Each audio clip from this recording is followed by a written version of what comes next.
Welcome to the AI Brief from the YPO Technology Network. I'm Stephen Forte. On today's episode, Anthropic just put the most capable, generally available model in the world into anyone's hands. And Perplexity raised $200 million on a bet that the browser, not the chat box, is where AI actually goes to work. Let me start with the model, because this is the bigger story and it lands on your desk first. On Tuesday, Anthropic released Claude Fable 5 to the public. This is the first Mythos-class model that anyone can simply turn on and use.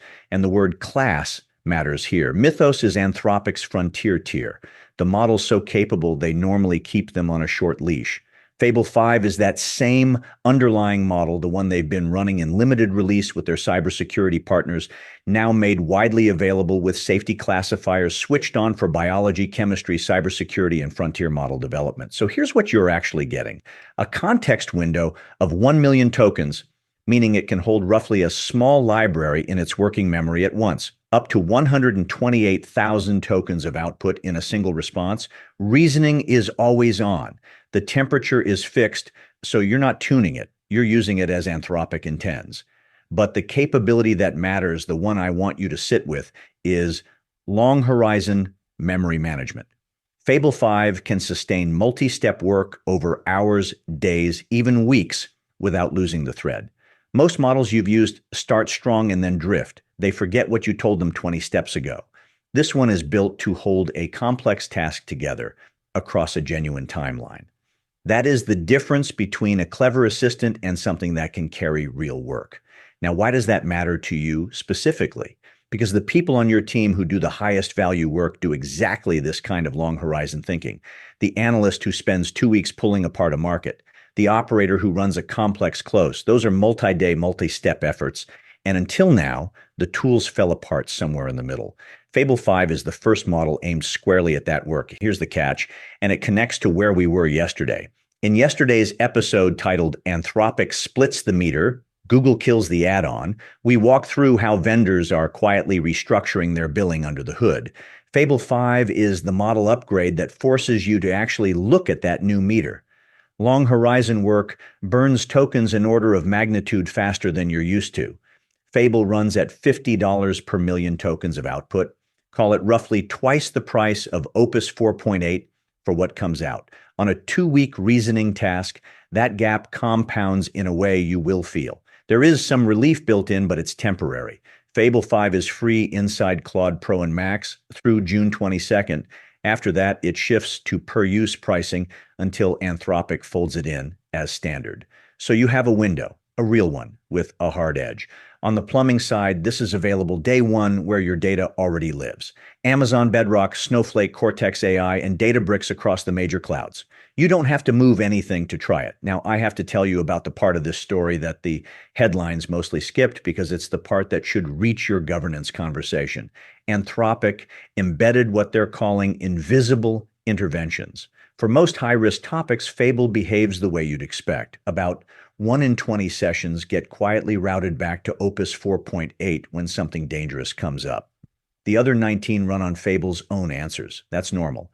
But for one specific category, prompts aimed at frontier model development, meaning pre-training pipelines, distributed training infrastructure, the design of the chips that train these systems, the model neither refuses openly nor hands off. It intervenes invisibly. You don't see it happen. Critics, including Simon Willison and Business Insider, flagged this as a different thing from ordinary refusal. And they're right to.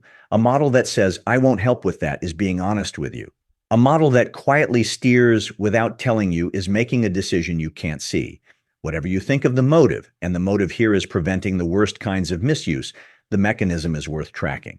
So here's what to do with the model side. 2 things. First, take the single workflow your best analyst spends 2 weeks on, the one that genuinely matters, and run it through Fable 5 before June 22nd while it's free in Pro and Max.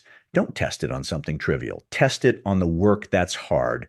That's the only way you'll know if the long horizon claim holds up for your business, and you want that answer before the meter starts running. Second, ask your general counsel to take a fresh look at your acceptable use policy in light of these invisible interventions. Not because they affect you directly today, they almost certainly don't, but a frontier lab quietly steering its own model on a defined category of prompts is a governance signal. It tells you where the industry is heading on control and disclosure, and you want to be watching that, not catching up to it. That's the brain. Now let me turn to the body. Perplexity just raised $200 million specifically for its Comet AI browser at a valuation of $20 billion. And the thesis behind that number is worth understanding because it's a real argument about where this all goes. The bet is this: the chat box was the first interface for AI, but it's not the final one. The browser is.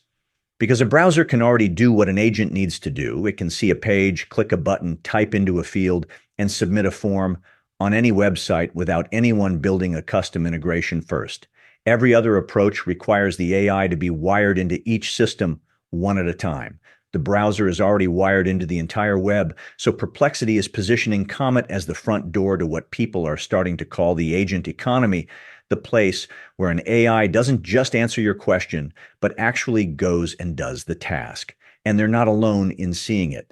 Reports this week say OpenAI is overhauling ChatGPT to be far more agent-centric. When two of the most watched companies in this space move the same direction in the same week, that's not coincidence. That's the industry turning. Why this matters to you is more concrete than it first sounds. If the visitor to your website is increasingly an agent rather than a person, then everything you've built to convert a human starts to wobble. Your funnel assumes eyes, attention, hesitation, persuasion. An agent has none of those. It doesn't read your hero image. It doesn't feel your urgency banner. It scans, decides, and acts, or it can't act because your site was built for a human and the agent gets stuck. So here's the desk action on this one. Sit down with your CMO or your head of digital and ask one question. What changes about our conversion funnel if the visitor is an agent and not a human? Walk it through honestly. If the funnel breaks, if an agent literally cannot complete a purchase or a sign up on your site, you have months to redesign it, not years. The companies that figure this out early won't advertise that they did. You'll just notice their numbers holding while everyone else's slip. Let me close by pulling these two threads together because they're the same story told from two ends. Anthropic shipped the brain. Perplexity shipped the body. The brain is the most capable, generally available model in the world. It can reason, remember, and carry hard work across days. The body is the surface where that brain does something real. Clicking, filling forms, submitting on your behalf. Two different bets placed in the same week, pointing the same direction. AI is moving from something you query to something that operates. And that's the shift to hold on to. For 2 years, the question was, what can it tell me? The question now is, what will it do and on whose authority? The capability arrived this week. The interface to run it arrived the same week. What hasn't fully arrived yet is your readiness, the tested workflow, the funnel that survives an agent, the use policy that anticipates a model making quiet decisions. Those are the three things sitting on your desk now, and the window on the first one closes June 22nd. Maybe 4 weeks from now, this stops being a preview and starts being the baseline everyone assumes you're already running on. So the work is now. That is the AI brief from the YPO Technology Network for Thursday. I am Stephen Forte. If this was useful, send it to a fellow member. I will be back Friday with more. Until then, stay sharp.